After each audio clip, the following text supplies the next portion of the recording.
আবারও গোপালগঞ্জে ইতিহাস গড়ল আওয়ামী লীগ ও ছাত্রলীগের নেতাকর্মীরা। এবার মাইকিং করে লাঠি সোঁটা হাতে মাঠে নামলো ছাত্রলীগের নেতাকর্মীরা। লাঠি সোঁটা হাতে দেখে ভয়ে দৌড়ে পালালো পুলিশ। আওয়ামী লীগের এমন বিক্ষোভ মিছিল দেখে হতাশ ইউনূস প্রশাসন। মিছিলে দেখা যায় হাজার হাজার সাধারণ মানুষ, যা এর আগে আওয়ামী লীগের মিছিলে কখনো দেখা যায়নি। আওয়ামী লীগ যেভাবে ভয়ঙ্কর রূপে ফিরছে, এতে বোঝা যাচ্ছে শেখ হাসিনা দেশে ফিরতে আর হয়তো বেশি দিন বাকি নেই। যারও দেখি না মাটিতে এনসিবির লোকরে আমার বর্তমানে যে সরকার আছে এই সরকার কোনো প্রয়োজনই নাই। আবার আওয়ামী লীগ হোক, আমি হাসিনার পক্ষে আছি। এই সরকার এনসিপি আর বিএনপি এটি আওয়া দরকার নাই।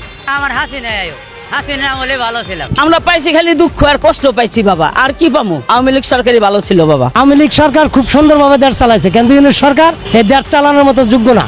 কথা কইতে গেলে তো 200 জায়গা। যা দেখছি আওয়ামী লীগ সরকারই শেখ হাসিনাই ভালো। আওয়ামী লীগ সরকার